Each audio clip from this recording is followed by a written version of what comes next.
I'd like to welcome you to this afternoon's program, Growing Older in Fort Collins, Silver Tsunami as a Golden Opportunity. This is the fourth program in a series of community conversations on the future of our growing aging population. On behalf of the Senior Advisory Board, the Fort Collins Senior Center, and the Senior Center Building on Basics Expansion Committee, I want to thank you all for joining us today. Joining me on stage right now are members of the Fort Collins Senior Advisory Board who are here to offer some welcoming remarks. Unfortunately, SAB member Linda Gable is unable to join us tonight. To begin, I'd like to introduce SAB Vice Chair Becky Lindsay and Diane Smith.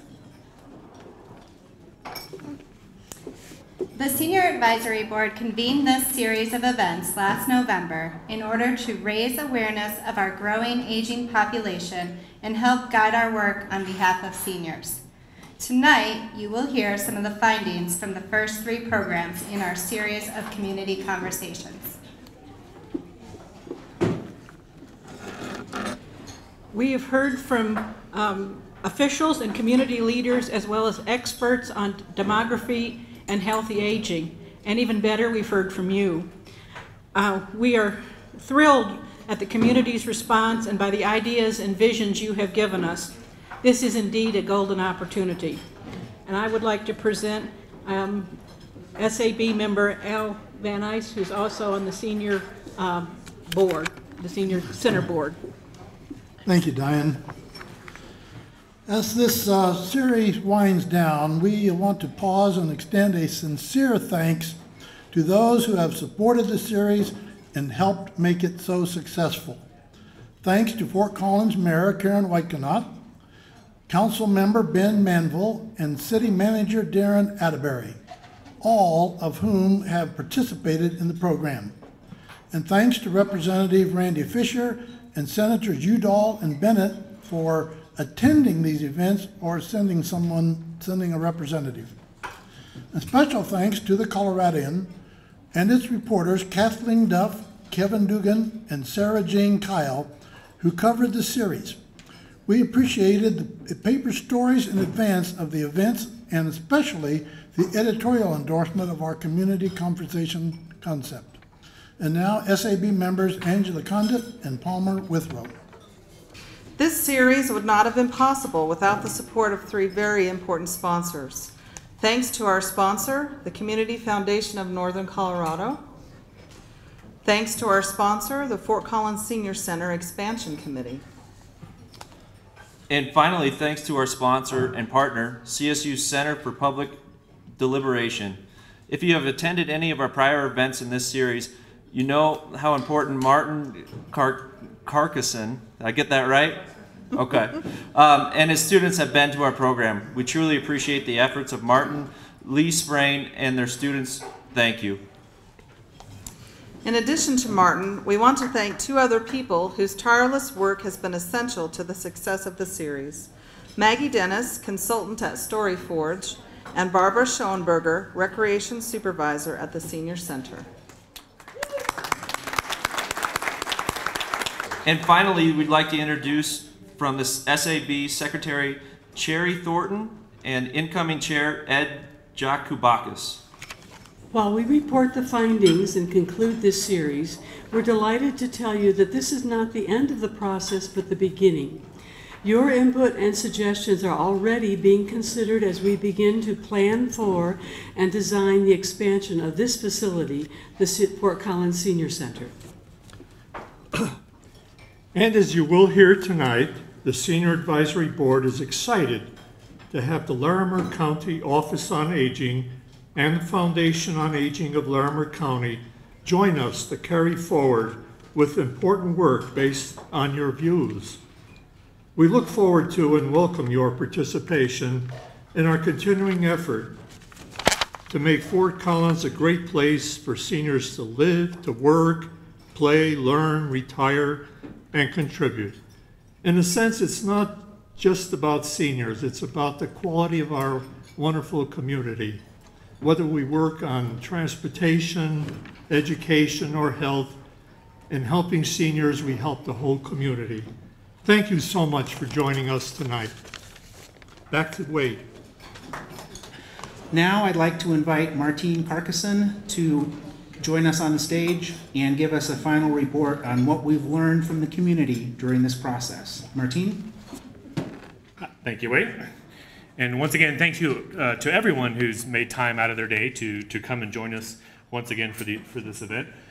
As I said, my name is Martine Carcassonne. I'm an associate professor of communication studies at Colorado State University and the founder and the director of the CSU Center for Public Deliberation, which I started about 7 years ago. We've heard from all the sponsors, but I do want to thank them all again for this process as we kind of go through. This is a collaborative effort. That it's one of the reasons I started this center, was to help our community increase the capacity for our community to take on difficult problems and work together across perspectives and across sectors of society. And this has been a great example of the kind of work that we are created to do. So the information, I know this will be shown on TV as well. So a lot of what I'll be doing is going over a report that all of y'all have in front of you and just kind of giving you some highlights as we go through. But that report is also available online for anyone to pull down.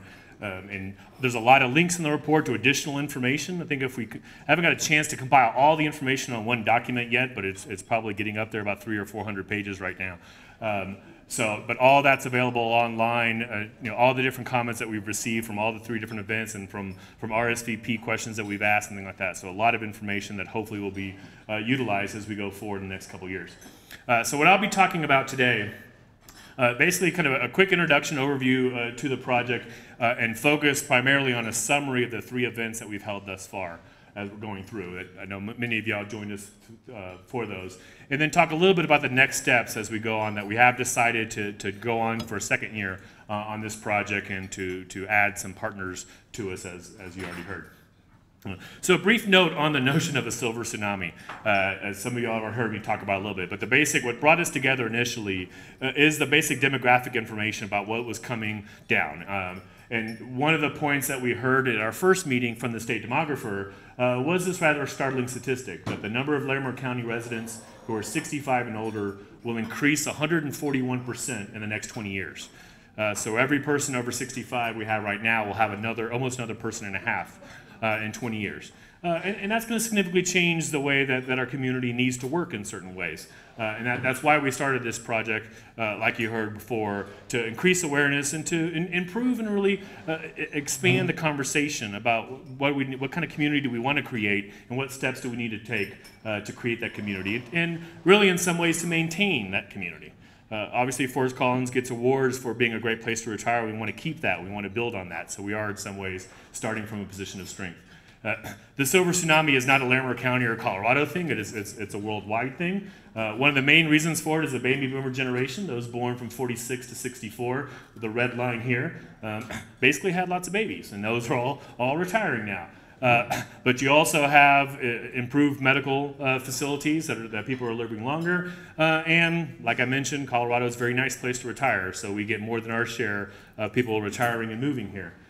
But here are some of the other kind of global, worldwide statistics about how this is going to be changing communities all over the world. And here at Fort Collins, we want to really be at the forefront of how communities react to this and prepare for this going forward. So the silver tsunami, as I've said before, is not the most endearing metaphor in the world. So we framed this as a subtitle as Silver Tsunami as a Golden Opportunity. Because as we started researching retirees and the changing nature of retirees and going to experts about retirement, we heard more and more good news about this possibility. So we wanted to frame it from the beginning in the sense that there's a lot of positives, and you see some of the positives on there. We've heard from several of our speakers how 21st century retirees are just different, are much more active, are doing more things that need to be tapped into to help the community solve the problem. And one of the first issues that we're really going to be tapping into the retired community is to help us with this issue itself. So you heard already that the reason we started this project about a year ago was to increase awareness and to help the community kind of come together. It's about government, it's about private entities, it's about nonprofits all working together to kind of create the community that we want. And the role of the CPD is to help kind of increase the capacity and help make that happen with the use of students. So we've had 3 events. And real quick, we'll do this later with the keypads, but I'm curious. So how many people have been to all 3 events? Show of hands. So a good portion of the crowd. All right. So a lot of this will be review for you today. But this is a summary of all the people that attended all 3 events. And the 3rd event we ran twice, so we actually had 4 different events as we go through. But you'll see about 50% of the people that came. We had a total over about almost 500. That does not include my students or the volunteers that helped because they didn't do the keypads. So we had a lot broader audiences kind of come through the events. About 50% were born in the 1940s and 50s, and 22% in the 30s and 70s. So we had the population that we're really looking at in here. If my students would have answered, we would have had a lot more on the top half of this as well. I typically had about 20, 25 students at each event, facilitating and note-taking at each of the tables. So the first event, we started way back in November 10th. And the speakers there were Elizabeth Gardner, who is the state demographer. We have her PowerPoint online, so if you really like numbers, that's all available online. Some fascinating data going all the way through, looking at the census data and some other sources to really put some detail to the changing demographics in our community. Then we had a speaker, Janine Vandenberg, who talked about the changing retirement and really emphasized the notion of looking at retirees and people 65 and over as a strength of the community. I believe the way she wanted to frame it is look at it as more of a silver mine rather than a silver tsunami. So that really started the stage for us to really, from the beginning, we wanted this to be a positive process to think about this, and she got us off well. Then we asked a few questions of the groups, and this is where we broke up into small groups with the students. And we used a concept called appreciative inquiry, which is instead of kind of focusing on problems, what problems do we have, let's focus on what we're doing well and how do we do more of that. Let's focus on more of a vision, kind of where do we want to create. So we sparked those conversations, and we had students lead those conversations and capture the information. Online, we have all those information that from all the different tables, and just a wealth of data we'll be able to continue to go back to and as we drill down on specific issues kind of moving forward. But those are some of the questions. Here are some of the kind of key themes, and these themes really continue to infiltrate our conversations. So every time we talk about we just kind of solidify the notion of these are some of the big kind of issues we're talking about. The centrality of transportation issues. No matter what question we asked last November, it seemed like the answer had to do with transportation in some ways. And when we asked if we do this right, what really happened here in Fort Collins, we heard that we really kind of reinvented the transportation in the 21st century to kind of achieve what we need to achieve. We also obviously heard about healthcare and affordable housing, which are big issues that we'll continue to need to tackle and work through. We heard most of the positives came around activities for seniors, that this is a great community for seniors to do things outside with all the trails, but also a lot of cultural opportunities, obviously with CSU and the growing kind of arts and culture scene here in Fort Collins. So we heard a lot of positives about that and needing to maintain that as we go through. A lot of interest in intergenerational and how do we kind of strengthen those things and bring these groups together. That in some ways, American culture has always been a little bit more split generationally, and as the demographics change, I think that's another golden opportunity for us to kind of reinvent how generations work together. We hope to kind of be at the forefront of that. When we asked everybody what they want to do when they retire, the most things that we heard, I think travel was number one on the keypads, but second and third, and when people were talking about it, they wanted to be learners. Lifelong learning was another constant theme throughout the whole process, and volunteering. This goes back to one of the strengths of having a strong retirement community, is that they want to volunteer, they want to be involved in the community, they want to kind of give back, and we need to figure out ways of making that easy and tapping into that. And we also heard the need to broaden the audience of who was in the room. The first meeting was at the Lincoln Center, right? And we seem to have a lot of the connected people, and obviously it's difficult for people that have mobility issues to come to these meetings, right? So we've started. I'll talk a little bit later on today about how we're starting to try to deal with some of those issues moving forward.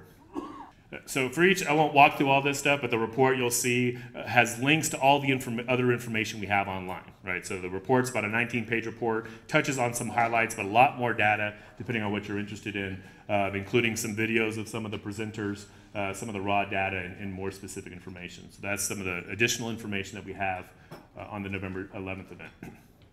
In March, we reconvened, and the primary focus of the March event was to hear from some key leaders in city institutions. So you see the list here. We had Darren Atterbury, we had Ray Caraway from the Community Foundation, Neil Glutman from the county, Jan Rastall from CSU, Gordon Thibodeau from United Way, and Kevin Unger from Poudre Valley Hospital. And I think this is another symbolic kind of a panel that shows the need for us to cut across those government, private, and nonprofit lines. You have representatives of each with those. We asked a lot of them because we asked these 3 big questions, and I think we gave them 6 minutes each or something like that. I forget what the actual number was. We do have all of these on YouTube, so one of the links that you have in the report, if you want to go back to it, if you missed that thing, that we have each of their presentations, and we have the Q&A with the audience, both on YouTube. Plus, and Maggie Dennis also did a summary of their comments that we have that available online as well, with a little bit more detail than you'll get in the report that you have in front of you. We decided that we wanted to invite kind of the leaders of the institutions rather than the people in the institutions that are working specifically on aging issues, primarily because we wanted to make sure that we got in front of them and we wanted to raise their awareness of the issue. And I think it worked because we wanted them to study up, right? If they're going to get in front of this audience, we knew that they would have to spend some time and really thinking about.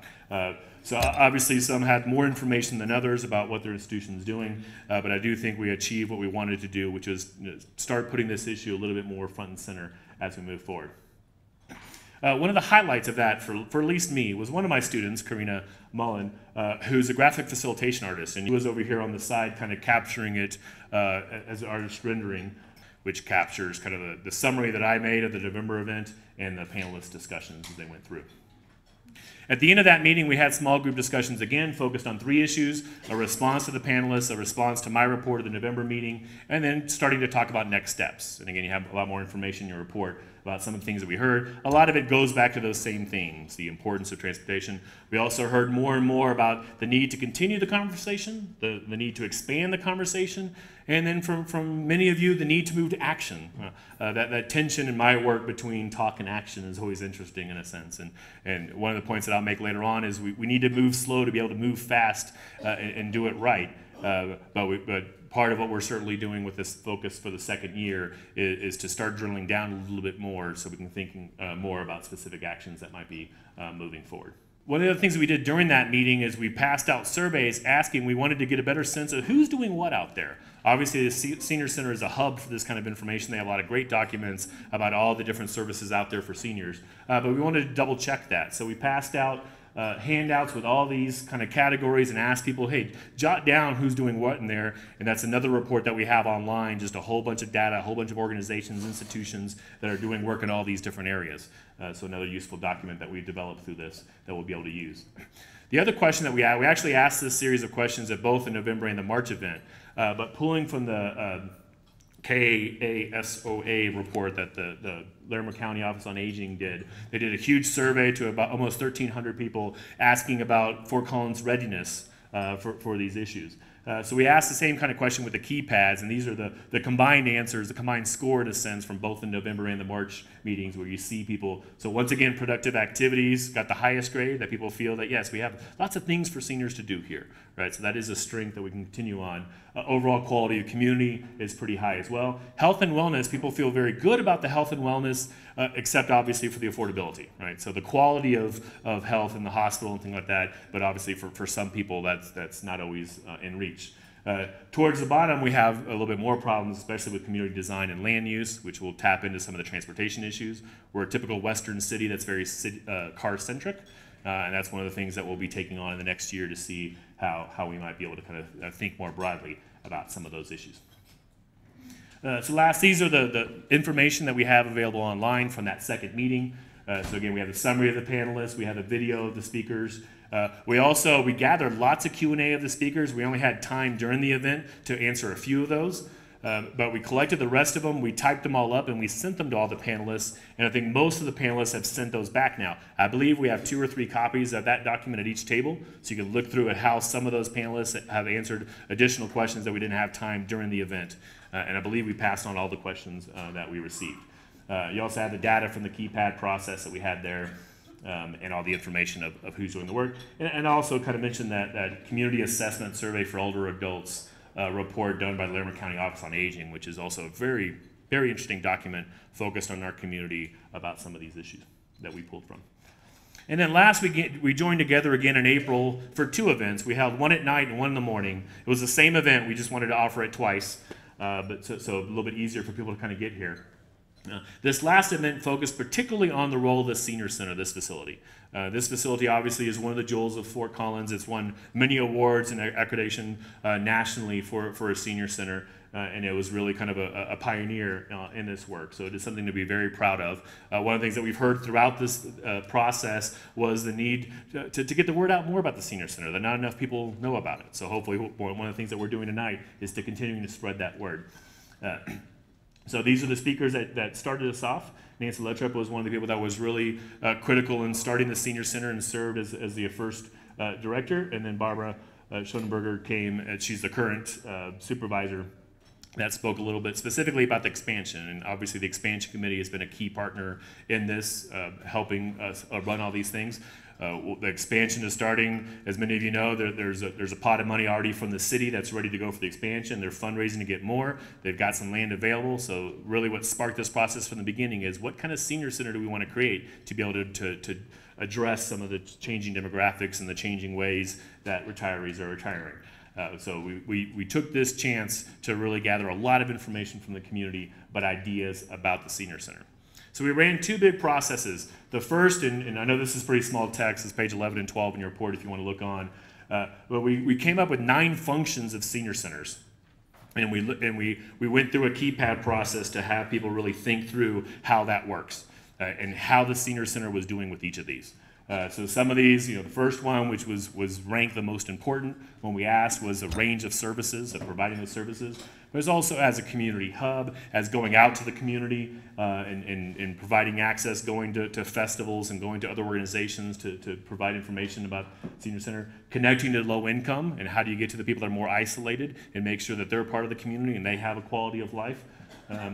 Educating the community and being an advocate for senior issues, and you kind of see on down. So these are all the kind of functions, and what we asked everyone with the keypads was we asked them to pick one of these options about how the Senior Center was doing. If it's doing well on that, if it needs to do more of that, if it needs to do it better, or even if it shouldn't be doing that. Maybe that's not a function of the Senior Center, that should be doing other things.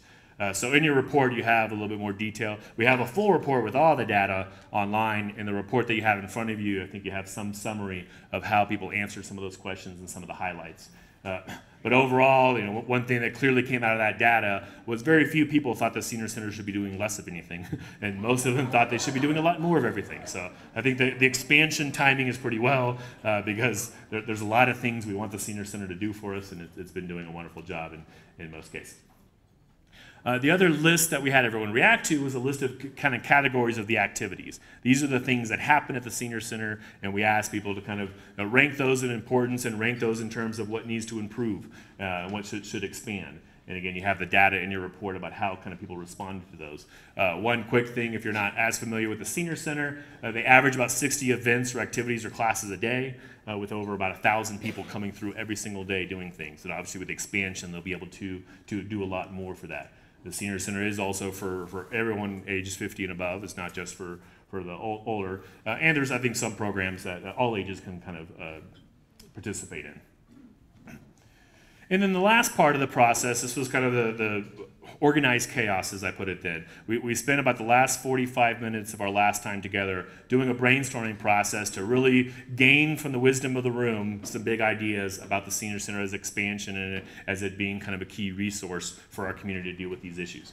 So there's a few different steps. So we first, as you all are today, started in small groups of 7 with one of my students or one of my community volunteers at each table, and asked each of the group to brainstorm big ideas. We asked them, at least five or so big ideas about this expansion, about kind of reinventing the Senior Center as we move forward. The facilitator was at the table capturing comments about those ideas on some white cardstock. At the first meeting, we surprised everyone with this, and then we learned it's a better idea not to surprise people, because the third step was that facilitator then got up and moved to the next table. Right? And clearly a lot of tables had bonded with my students, and losing their first student was rather dramatic, and they took it out on the second student in some cases. So this time we told them beforehand, don't bond too much with your student because they're going to be leaving. But the idea is you have one group coming up with the ideas, and then you have another group evaluate them. because it's harder for the same group to evaluate the ideas because you don't want to tell someone at your table, I don't think your idea is very good. So it helps us kind of get more brains. We had 14 people thinking through each idea in some ways. So the facilitator moved to the next table and asked people to kind of rank those ideas and add to them, and we added to the notes as we went. So the new groups did that and then placed them on a 4-square sheet. And what a 4-square sheet is basically asking people to rank it in 2 dimensions. So the vertical dimension was how good of an idea, right? Is it a great idea or is it maybe needs some work? And then the horizontal axis, kind of close to me, was it's pretty inexpensive. We can kind of do this. It wouldn't take too many resources or people or money, whereas the far right is going to cost a little bit more money. So basically what you had, so these are what the 4-square sheets looked like. So we had the easel paper, and the facilitator wrote the ideas on a Post-it note and kind of popped it on there. And then for our report that we have available online, we transformed them and popped them on the computer so you can see kind of all the ideas that we came up with. And we had, I think we had 16 tables each day, so we had 32 tables. Each came up with about 5 to 10 ideas, so we have quite a big grouping of ideas that people really thought through as we went through that. Once we finished, then all 16 tables went to the back wall and put all their papers up, their 4-square sheets, plus the cardstock with the more specific points of the idea. We gave everyone 5 dots and asked them to vote. So they got to do a walk around and look at all the different ideas and pick the 5 ideas that they liked the most, which gave us a little bit more information kind of moving forward. So we have all that data that I'll be presenting to the expansion committee a little bit later this summer, some of the specifics of that. But a lot of these ideas link in with the things that we've been talking about all semester long about intergenerational and how do you deal with more active seniors and those type of things as we move forward. So some of the information, there's just some pictures of, here's everyone on the back wall looking through and posting their dots. And that's what the back wall looked like at the end with all the dots counted up each of the evenings. So this is one of the reports that I have online, which is all the ideas. And so these are the actual ideas that got the most dots. So we had 21 and 20 dots that kind of went through both of those for fitness areas, different tables at the same time. So we do kind of have some splitting of the votes in some ways as we go through. And we've also done some analysis of looking at all the ideas. Actually, didn't count up how many specific ideas we have. I should have done that. But we put it into different categories. So here are some of the main categories of ideas and how often they came out. So we had 15 ideas specifically to the fitness area with a total of 112 dots with them. So again, lots of ideas kind of coming through. Lots of people like the idea of a cafe or an internet cafe and kind of going through. So there's information online about all these ideas and details, and we'll be playing with those as we kind of go through. So once again, this is all the information we have online, all the raw data, all the specific things. We asked people before they came to that last meeting some questions online when they RSVP'd about what they thought about the Senior Center. So all that information is online as well, and all the details of the 4-square sheet process. So we move now to next steps, and you've heard already tonight that one of the things, once we decided that we want to continue this conversation, that yes, we've raised awareness, but certainly one of the things that we've heard from everyone is we need to keep this conversation going, we need to move to action, we need to kind of keep on pressing on these issues. If anything, we've convinced people that yes, this is an issue, so we are going to continue with the project. So the first thing that we've done is we're going to expand our partners. And so we're asking Larimer County Office on Aging and the Foundation on Aging in Larimer County to join us for the next year. So these are experts that have been working with these issues that will work together. With that, we'll also be expanding our focus somewhat from city to county as we bring them in as partners. And as you've heard, what we'll be focused on for the next year to drill down, the primary focus will be transportation issues. And I'll talk a little bit more about that here in a little bit of why we kind of focused on that issue.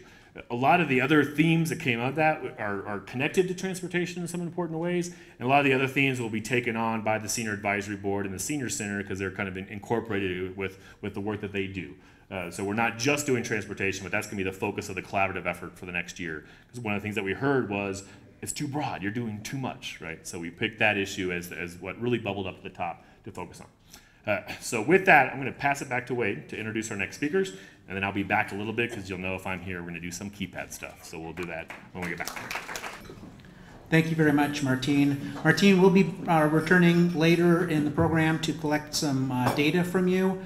We did get a lot of data already. I'm happy to say there will not be a test. As Martine indicated, we've had some very valuable discussions with 2 of the leading groups working on behalf of older residents in Larimer County, and we're delighted that representatives of those organizations are here tonight to speak with us. Our first speaker is Ruth Long, Program Manager for the Larimer County Office on Aging. Please welcome Ruth. Well, thank you very much. I'm so happy to be here with some, I'm very happy to be here with so many people that are concerned about services for seniors in Larimer County. That's something our office works on a daily basis, and so we are very happy to be partnering with the Senior Advisory Board and the Senior Center and CSU's Center for Public Deliberation. And we are looking forward to this partnership as we go forward. First of all, I wanted to tell you a little bit about the Office on Aging for those of you that don't know about it. We are actually the area agency on aging for Larimer County. We're one of 16 area agencies on aging in Colorado. We're funded by the Older Americans Act, which is a federal program. So we receive both federal funds and state funds. And at the state level, we're funded by the Older Coloradoans Fund. So we are kind of a unique entity in the community because we're both a funder and a provider, a direct provider of senior services. We serve people who are 60 and over, so all of our numbers have to do with people who are 60 and over. Our services that we provide either by our funded partners, our grantees, or directly are of no cost to seniors, and we do accept donations only for the services we provide. So as an Older Americans Act funded program, we are required to target our services and our funding to the most in need in our communities, and that's defined as people with economic and social needs. But our overarching goal is to keep people independent in their own homes for as long as possible. Now, in order to do that, we support senior nutrition, we support transportation programs, we support in-home care, legal assistance, and other services in the community. And then we also provide some direct services, and those are our ARCH program that provides information and assistance for people who need long-term care services, our Family Caregiver Support Program, the Senior Tax Work-Off Program, and our Long-Term Care Ombudsman Program. So, in continuing the discussion and the conversation that has been started by this series, we're going to be talking more about transportation, and that's one of the key services that we provide to try to keep people independent. Obviously, while we do provide that service, there's a much greater need than is being provided. And so we need to do a lot of exploration with you, and we're looking forward to that process. I do want to tell you about the programs that we do fund and that are transportation related. And the first one is the SAINT program, which serves Fort Collins and Loveland, and they use volunteers, but we fund all of the infrastructure that they need in order to do that. We also serve what's called the BATS program, that stands for Berthoud Area Transportation Services, and they serve all riders at a charge, but older adults get to ride free because of our funding. And then we also serve VIA Transportation Services, which serves older adults in Estes Park. And we fund the Wellington Senior Center, which provides services for seniors coming to the congregate meals. And they also provide medical transportation for seniors living in Wellington who need to come to Fort Collins to get medical care. So all of those services, and we've tried to fund services across the county, and I think that those services are very valuable. However, we're not doing enough, and we're looking forward to exploring what the needs are in the area of transportation, and to partner with all of you in finding solutions. Just looking at the numbers in a little bit different way, in 2015, adults over 60 in Larimer County will comprise about 19% of the population here.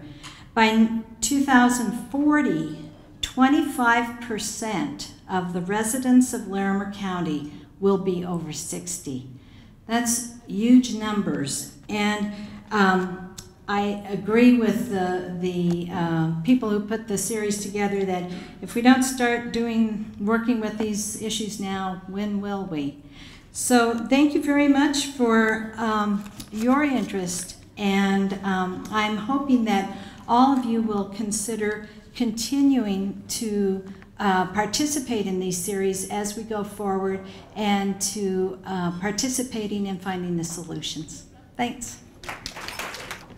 Thank you very much, Ruth. Our second speaker this evening is Bonnie Shetler, who is the board chair of the Foundation on Aging for Larimer County. The Foundation on Aging plays a leading role on working to address the needs of older adults in our community. Please welcome Bonnie. Good evening. I want to talk a little bit about the Foundation, let you know kind of who we are and what our mission is. A little bit about what we learned, about what people think about transportation from the Summit on Aging that we put on in 2010, and why we are eager to partner in this process of furthering the transportation problem or solution in Larimer County.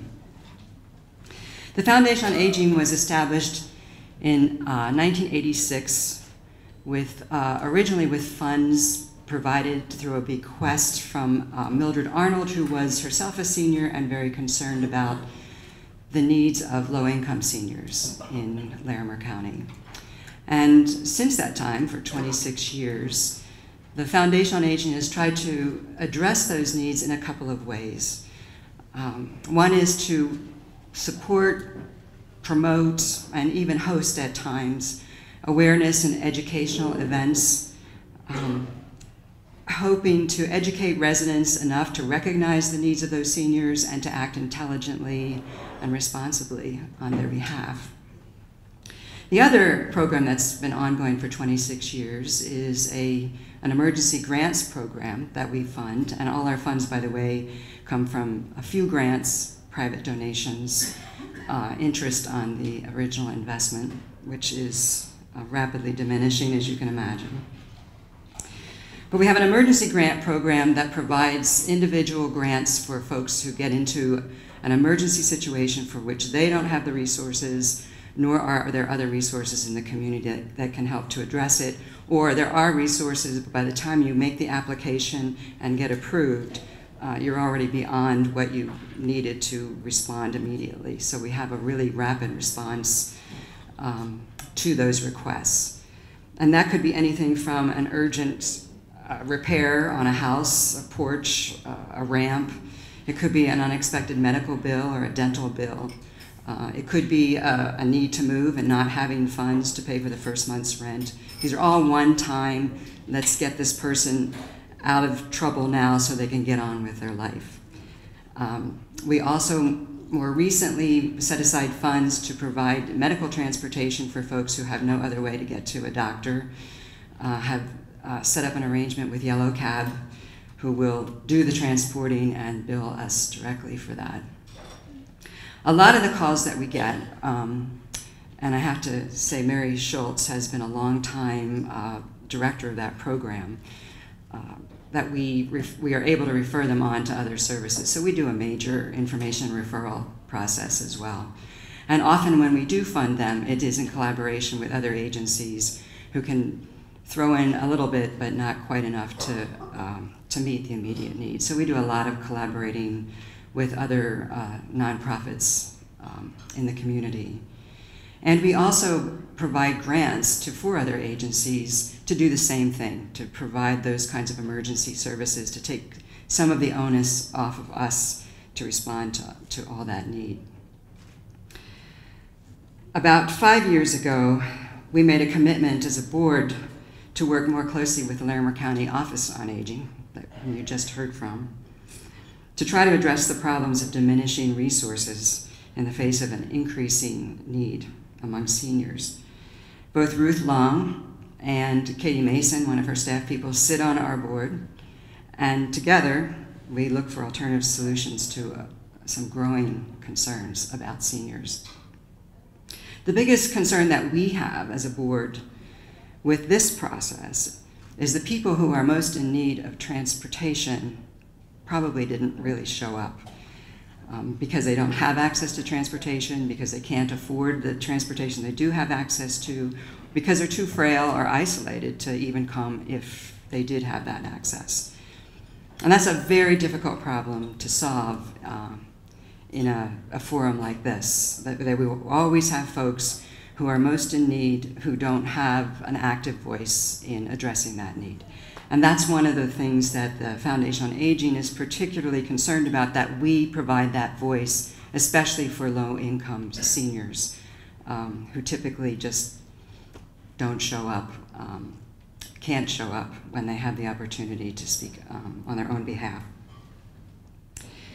In January of 2010, the Foundation on Aging, in partnership with the Office on Aging, put on an Aging Summit, where we brought together community leaders, educators, legislators, people from the faith communities, stakeholders from the business sector who have a stake in the status of seniors in this county, to discuss issues that impact seniors, the problems around those issues, and what kinds of solutions could we possibly look forward to.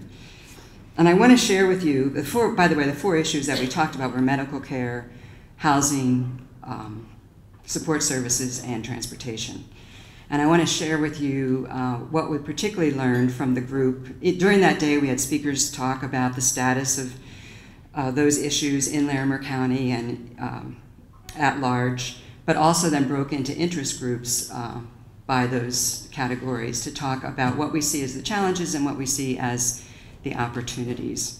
And I'd like to just kind of briefly share with you some of the challenges that were addressed by those groups. I happened to be in that transportation committee meeting or discussion, and there were folks who understand policy, there were folks who are trying to provide individualized transportation, there were folks who are seniors themselves, concerned about their own transportation, and there were service providers concerned about how people get to the services that they need. So we had kind of an eclectic group. Of the challenges, some of them you'll be very familiar with: too few public options getting to medical facilities, gaps in service areas and service hours and frequency of public transportation, unplanned emergency transportation needs are virtually unmet unless someone has the personal resources to pay for that.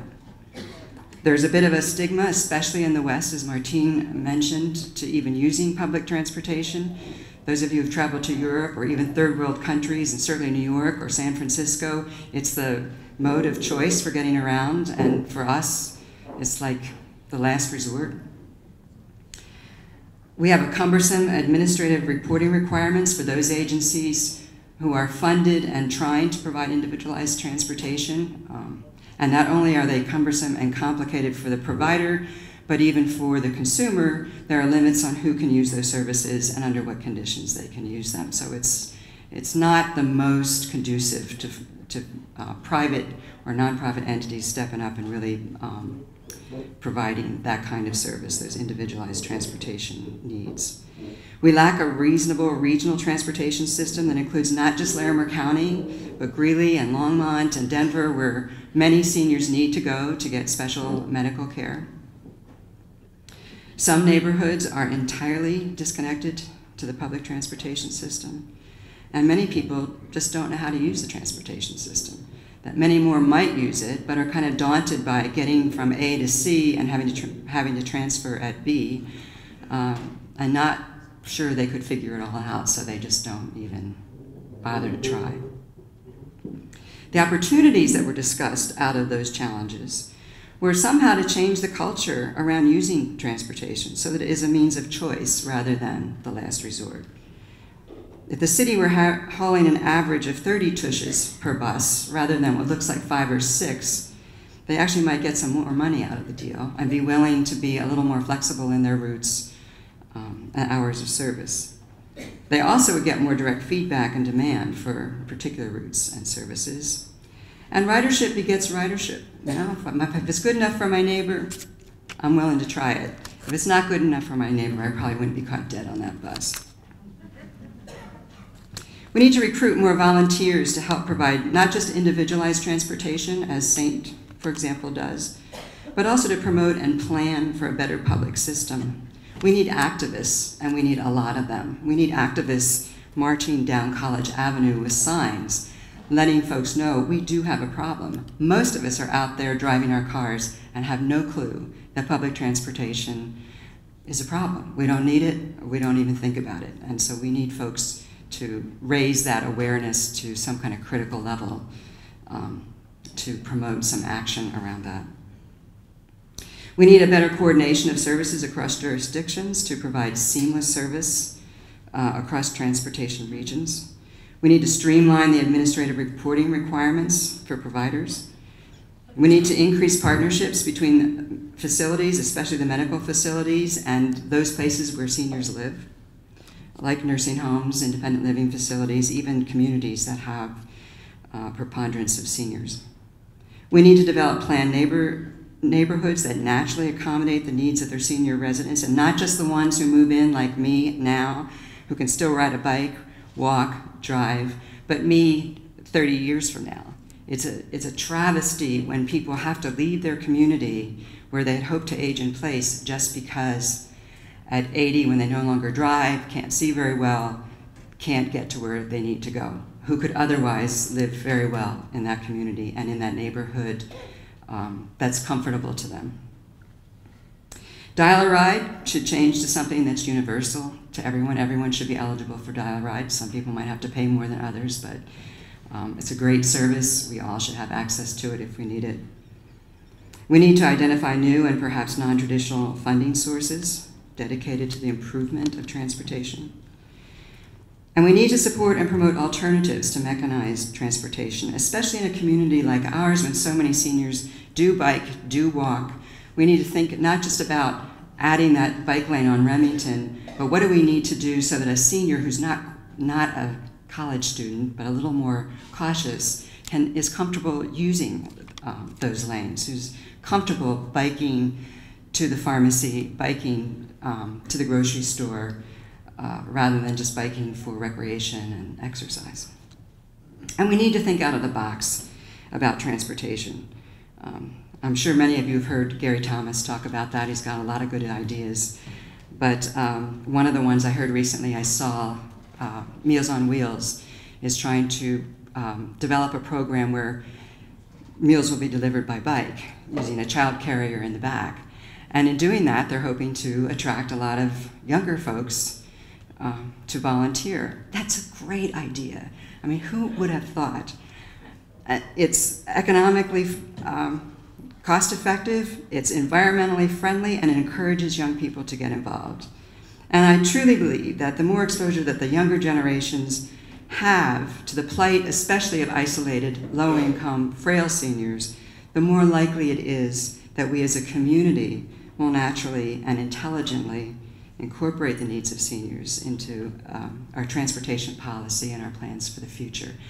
And we are very eager to be a part of representing that group in this process. Thank you. Thank you so much, Bonnie. The Senior Advisory Board hears about transportation issues all the time, and we were not at all surprised that that issue percolated up and was of concern during this process. The Senior Advisory Board is really excited that the Foundation on Aging and the Office on Aging will work with us to improve transportation for older adults in our community, and we can't wait to start that process over the coming year. However, our work on transportation front is going to start tonight, right now. Martine Carcassonne is back to collect some more feedback from our audience, and I'll turn it over to Martine. So since it is the summer, I don't have my students with me, which makes me feel a little naked out here. But I do have my keypad, so we can at least, I'm not going to not take advantage of the opportunity of having 140, 150 people in the room that care about these issues and not tap into the wisdom that y'all have. So to go back to where I was, I'm going to talk a little bit more. We've already heard a lot about transportation, so I can kind of go through this pretty quickly, and then we have a little bit of an ask of you of starting to collect some ideas and go through. But as you see, the reason we picked transportation as a focus for the next year is it was a key issue that just kept on coming up through all the events. Whether it was the small group discussions or it was the keypads, it did raise to the top, and you saw from Bonnie's discussion that it's so interconnected with so many different issues as we go through that becomes critical. From my perspective, from the Center for Public Deliberation, it's a great example of how a community across perspectives has to deal with an issue. So obviously there's a government role both in the state, the county, and the city in important ways with public transportation, but there's also private companies. I've given the example a couple times of coming to the senior center the day after the first event when transportation was clearly the most important issue. And as I'm pulling into the senior center, the first vehicle pulling out was a transport bus. The second vehicle was, I think, from Columbine, a private organization, and then the third vehicle was the Saint vehicle, which was a nonprofit, right? So just a perfect example of how a community can kind of come together to take these issues on. And clearly it's very highly resource dependent, and this is not going to be an easy issue, and part of my job tonight is to manage expectations in the sense that this is a long-term issue. There's lots of communities that are struggling with this issue. We as a community have been struggling with this issue, and lots of organizations have taken us on, particularly regional transportation. I had a great 2 or 3 hour meeting with Gary Thomas of getting the history of transportation in northern Colorado a few weeks ago. But it also calls for innovation and creativity, and that's part of the processes that we run is put people in small groups and let them react to each other, let them think out of the box and kind of get beyond kind of the pro-con kind of focus of our politics in some ways and really think about how can we all work together. So hopefully this becomes a great example of how we can do this work and do it right. So some of the next steps that we've just started the process. We've met a couple times with a broader group, and we'll be doing planning over the summer and some other things over the summer, and then we'll really launch in the fall with some meetings. But we are bringing in the more partners, not only the bringing in the county, but also looking at how do we connect more with religious institutions, how do we connect more with Chamber of Commerce, some of the other ideas that people have been giving us as we've gone through. We want to hear from a broader audience. One of the things we're doing, speaking directly to one of Bonnie's concerns, is some of my students will be going to some senior living facilities this summer to get a better sense of the issues. So to try to get to that audience that's not going to show up to an event like this. And to kind of hear some of those stories and hear some of the issues from them so we get a better sense of what we're dealing with. We want to learn from what's already been done. Once again, an example from the Aging Summit a couple years ago. And so we clarify those issues, start identifying. One of the things that we're doing today is to ask you, a lot of y'all are travelers, a lot of y'all have been to other cities, a lot of you have friends or have lived in other cities that have innovative ideas or promising practices about transportation, particularly for seniors. So we want to start hearing those and start collecting those and start imagining what we can do here. We'll continue to educate the community, run some forums in the fall, and then that will bleed into more specific kind of task teams and implementation teams to look at what are some of the things that we can actually do across, again, the sectors. One of the examples, I told you earlier about the March meeting in which one of the things that we did is we asked people, okay, tell us who's already involved in these issues. And one of the questions we asked was, who's involved in our community about getting around about transportation issues. So this is just an example of some of the information, that report of all the different entities that we'll be kind of working with as we move forward and really hoping to kind of be a hub of that. With my Gary Thomas came, and he's who runs SANE and is really kind of passionate about transportation issues. One thing that he told us at our last meeting that I thought was valuable enough to share is, as Bonnie said, he likes to think out of the box, and that's one of the things that we need to do, right? Lots of resources, and one of the things that we'll be doing is advocating to get more resource support to it, but obviously resources are thin everywhere these days, so we need to kind of go beyond that. So typically with transportation, people think about mobility options, right? Think about more bus routes and more buses and light rail and those type of things. And that's certainly going to be part of the conversation.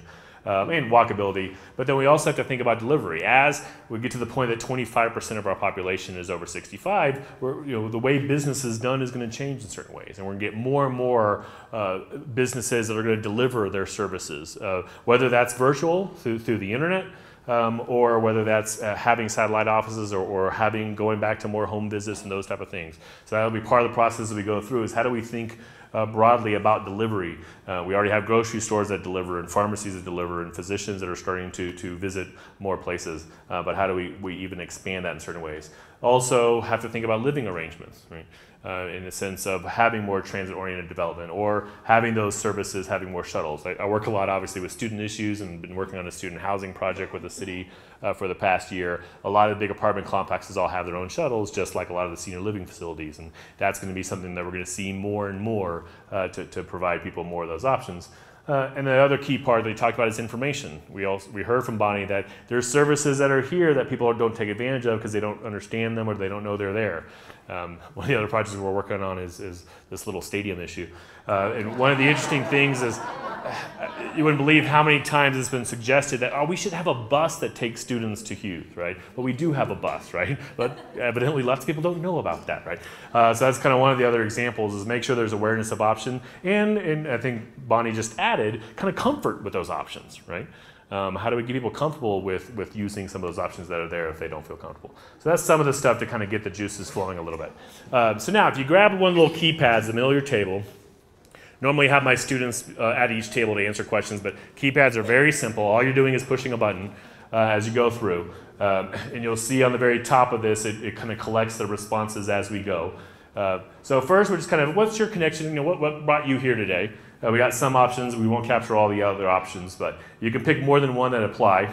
So A is I'm a senior citizen. We purposely did not put a date on there, so we'll just let you self-define what that means.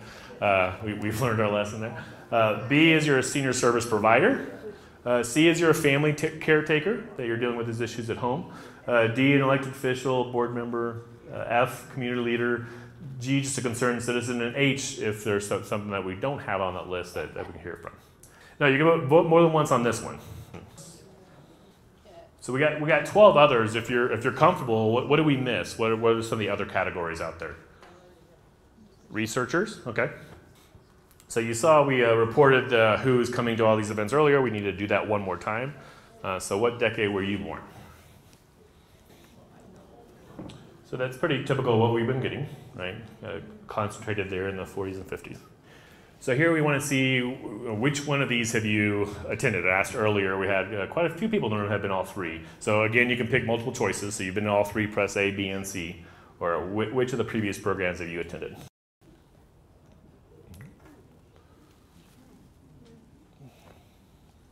So we're curious.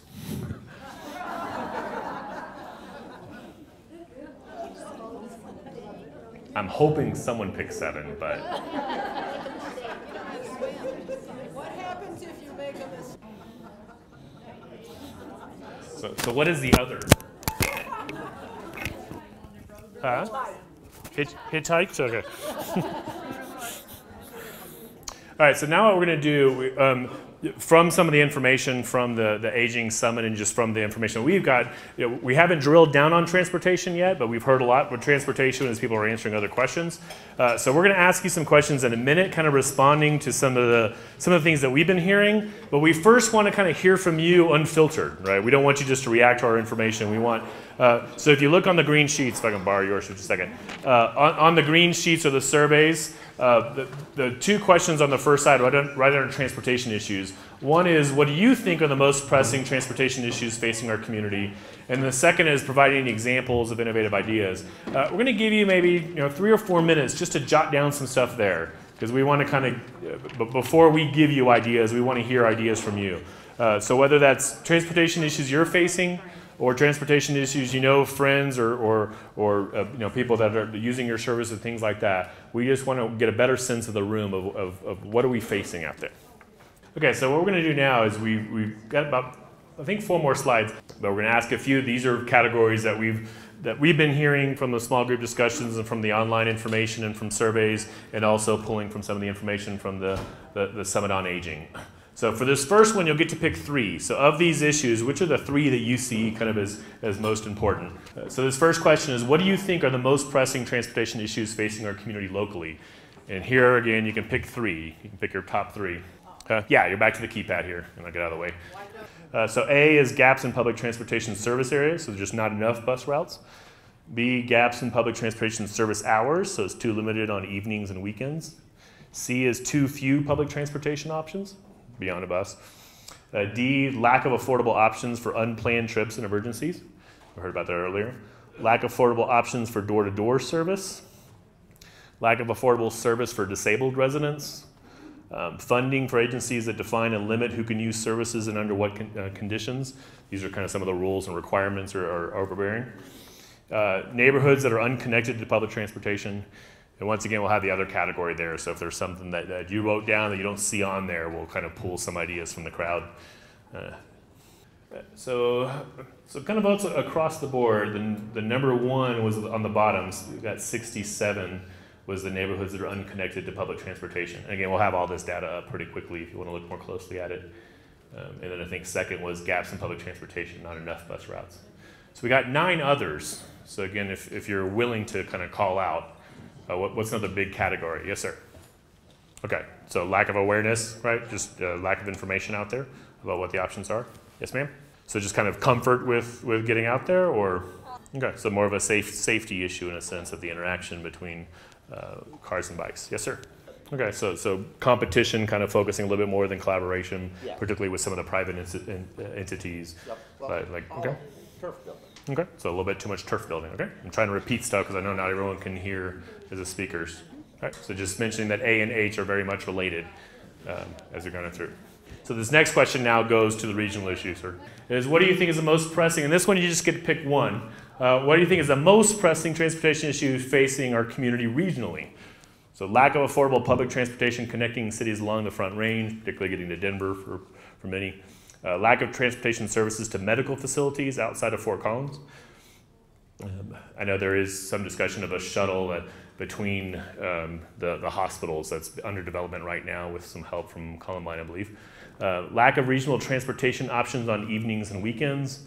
Lack of affordable public transportation options in rural Larimer County, and lack of coordination of transportation services across jurisdictions. So you see the first one, lack of affordable public transportation connecting cities along the Front Range. And then second there was a lack of coordination of transportation services. So we had one other.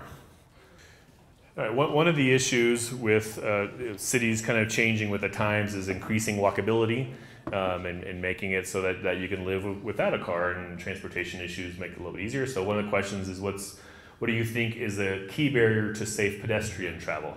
So the options here: walk signals in intersections that are not long enough to allow seniors to cross, lack of walk signals along busy roads that either force people to walk out of their way or cross against traffic, residential communities that are isolated from shopping and services, lack of curb cuts at intersections for people with disabilities, and then E, other. So lots of others here. Can we hear some of those others? Yes, ma'am? Okay, so lack of sidewalks, inconsiderate drivers, and bicyclists. Okay. The me first attitude, okay. Poor lighting in the roads, okay. So what she was saying, if you can hear, is that particularly for shopping areas, she lives across the street from the King Soopers, and it's walking into that parking lot, there's cars coming from 6 different directions, so there's less of a wayfinding and a way to kind of get across. I said it's actually Safeway there. Oh, Safeway, sorry. Any others? It's called Safeway. Now I get it. There's no Safeway to get to Safeway. Okay.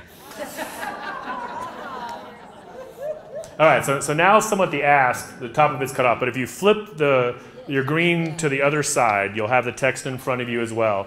So we're asking this up here to get a sense of the room, but we're also asking each of you individually, not that you have to put your name down, but if you're willing to kind of work with us moving forward. In this one, you can kind of choose all that apply as well. So how would you like to be involved in this transportation initiative moving forward? So we have some boxes to check on your paper. So you're doing both the Keypad and your paper here, if you can work with us. So first is I'd like to attend future sessions on this issue. So when we start up in the fall having sessions like this, with the entire thing focused on transportations and with my students in the room, that you want to be here. I'd like to volunteer to work with the planning group. So if you're particularly passionate about these issues and want to spend some additional time behind the scenes with us. I'm already assisting, or you're interested in assisting with an existing group working on transportation issues. Obviously, there's a lot of groups that are already out there, and many of y'all might be involved with those already. So we're going to be working with those groups and hoping to increase the capacity of those groups. I'd like to be involved once task teams are established. So that's the plan, at least, is we'll study this for a while, and then we'll kind of probably create some specific groups. So maybe you're saying, hey, once you get that specific group that's doing kind of the hands-on stuff, give me a call. I'd like to receive information about the activities and progress of this initiative. The sixth one is you're not particularly interested in transportation issues, but you're still passionate about senior issues, so you want to work on some of those other issues. And on your individual sheet, you can kind of say which issues you want to focus on. Again, the idea is we wanted to focus on one issue the next year to really kind of drill down on it, but we'll continue the conversation on some of those other issues, particularly depending on where there's energy on. So that'll be more information. And then 7, thanks, but I'm not interested. Just to give you that option as well. How many can you pick? You can pick as many as you like up here. Though it'd be kind of weird if you pick 7 and the other ones, but. And you see on the back of your form a couple other questions about what particular issues within transportation might you have some expertise or passion. Mentioned before that we'll be doing some focus groups, and some of my students and community volunteers will be going out to the community this summer to try to talk to people. If you're interested in that, make sure you kind of identify that as well. Or helping with that, helping identify people to talk to. If you know someone who has significant transportation issues and is passionate about that, help us connect with that person. So this one, the way it was set up, I had to kind of do it a different way, but we had 57 that are planning on attending future sessions, and then 5 like to continue receiving information, and then quite a few, but at least 10 or so with each of the other categories. That would be kind of gathering that information, kind of working through it. So once again, I thank you all for your time, and continue to write ideas and give us what you can on those green sheets. We'll be collecting those and typing those up, and that will help us kind of get this started off on the right foot, and appreciate it. And finally, thanks to the community for your participation in this series and your participation tonight. We look forward to seeing you in the fall when we get to work once again on getting around the region. Have a great evening, have a great summer,